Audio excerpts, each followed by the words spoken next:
sujet les propos d'un ancien directeur d'une banque centrale africaine. Il déclare « La France est un nain économique en Europe sans la maîtrise de ce franc CFA ». Alors j'aimerais dans un premier temps qu'on revienne sur le franc CFA. Comment expliquez-vous que les chiffres du franc CFA ne figurent pas dans les bilans publiés par la Banque de France? Je ne l'explique pas, en tout cas aussi, il y a une explication peut-être. Il y a des chiffres qui figurent, qui ne sont pas les bons, parce qu'on ne fait figurer par exemple que ce qu'on considère comme visible, c'est-à-dire les comptes d'opération. Les comptes d'opération contiennent, à la Banque de France, ça s'appelle les comptes d'opération, ils contiennent le prélèvement que la France fait sur les exportations en dollars. Les exportations se font en dollars dans le monde, c'est la monnaie du commerce international. Donc, par exemple, le pétrole vendu par tel pays africain, un des 14 pays concernés, l'or, le cacao, le manganèse, l'huile de palme, l'EVA, sont payés en dollars par les acheteurs dans le monde entier. Ces dollars-là, jusqu'à 1974, je crois, 100% entraient en France. Donc on était exportateur de toutes ces matières-là, sans en être producteur.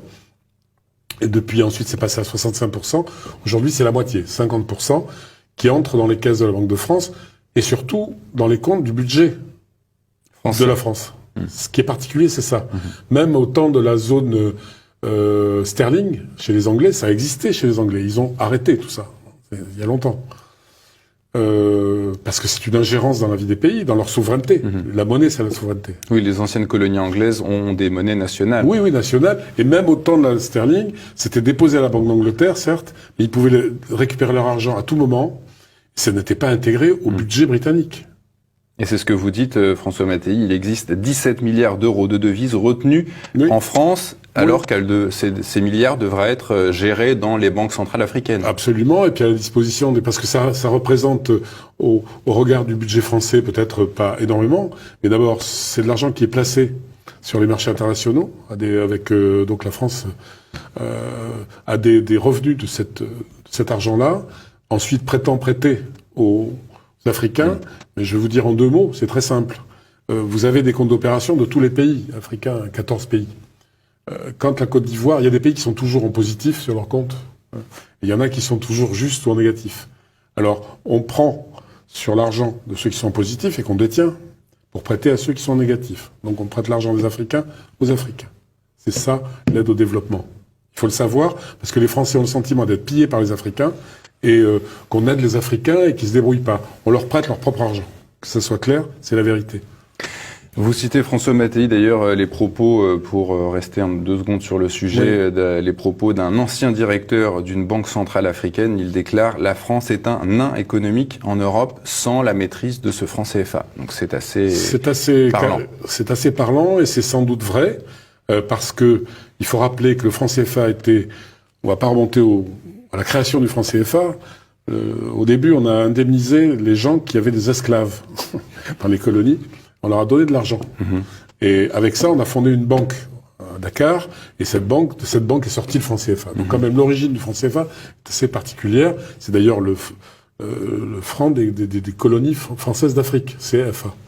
Bon, après, on a dit de la communauté financière africaine, parce que c'est aussi beaucoup plus joli, et la sémantique compte en politique.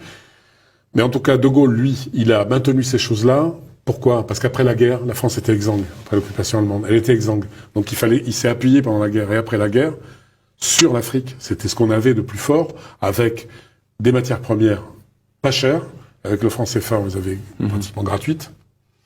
Donc ça a été le fondement du redressement français. Il faut le savoir. Ça a participé au redressement français très fortement, très fortement. Donc si on le perd, avec tout ce que ça comporte, je vais donner un exemple. Quand il y a dans un pays comme le Nigeria, qui a une monnaie qui fluctue, il y a beaucoup de compagnies d'aviation qui s'en sont retirées parce que leurs dividendes avaient fondu. C'est-à-dire leurs bénéfices qui étaient au Nigeria se retrouvaient à zéro. La France a négocié, Air France a négocié. Eh bien, dans les pays du franc CFA, ça ne varie pas. C'est-à-dire que les entreprises françaises peuvent investir, savent qu'elles vont retrouver à terme leur argent. Donc c'est aussi une grande sécurité pour les groupes français pour travailler là-bas. Le deuxième pilier de cette France-Afrique, évidemment, on n'aura pas le temps de l'aborder, Oui. c'est la présence de l'armée française. Oui. J'aimerais qu'on aborde par exemple le troisième, c'est le choix par l'Élysée des chefs d'État africains. Est-ce qu'ils doivent tous recevoir cette bénédiction élyséenne, sinon malheur à eux? Alors pour la présence de l'armée française, c'est lié à la nomination des chefs d'État. Il faut rappeler. Lié. C'est lié dans la mesure où, quand vous avez une armée sur votre territoire qui peut faire ce qu'elle a fait à Gbagbo, parce que Gbagbo, la porte de la résidence a été cassée à coups de canon par un char sagué français. Bon, c'est pas les rebelles, c'est les Français qui se sont mis devant et qui ont fait exploser la porte, qui sont entrés dans la résidence et qui ont ouvert la route aux rebelles. Bon, évidemment, les chefs d'État qui ont un long passé de contraintes avec la France-Afrique sont très prudents et évidemment vont rendre des comptes à l'Élysée même quand on leur demande pas aujourd'hui. Voilà, même si ils n'en pensent pas moins, c'est plus l'époque Foccart, il faut pas dire ça, c'est plus l'époque Foccart, c'est plus la France-Afrique d'alors, mais il y a toujours une crainte et l'affaire Gbagbo prouve qu'en 2010 et 2011, puisqu'il est depuis, un chef d'État africain a fort à craindre, sans doute, de l'Afrique. Il y a en ce moment des choses qui se passent au Niger, avec l'armée française qui est engagée, personne ne le sait en France. Comment amener tous ces responsables africains à prendre leur vie en main, comme les y invite Laurent Gbagbo, François Mattei? Il faudrait d'abord leur donner leur souveraineté, c'est-à-dire que ils aient effectivement que petit à petit on relâche cette affaire de francs CFA, qu'ils accèdent à une monnaie. Le problème, c'est l'article 12 de la Constitution de la Ve République. C'est le titre 12. Titre 12. Qui a tenu les pays d'Afrique dans la camisole de l'infantilisme et de la dépendance. Oui. Il y avait dans la Constitution française inscrite la dépendance de 58. La dépendance des pays africains, elle était organisée. Ensuite, il y a eu à partir de 60, il y a eu des contrats bilatéraux entre la France et certains pays, des contrats secrets, qui nous donnaient à nous l'accès prioritaire au sous-sol. La France choisissait, si on découvrait du pétrole, elle disait oui, ça m'intéresse, donc c'était la France qui l'avait. Si elle ne l'avait pas, c'était libre d'accès aux autres. Mais il y a encore eu des problèmes au Sénégal, où il y a des ministres qui ont démissionné là, parce qu'on a donné à Total l'exploitation du pétrole, alors que c'était la moins bonne offre par rapport à 5 compagnies. Voilà, c'est récent.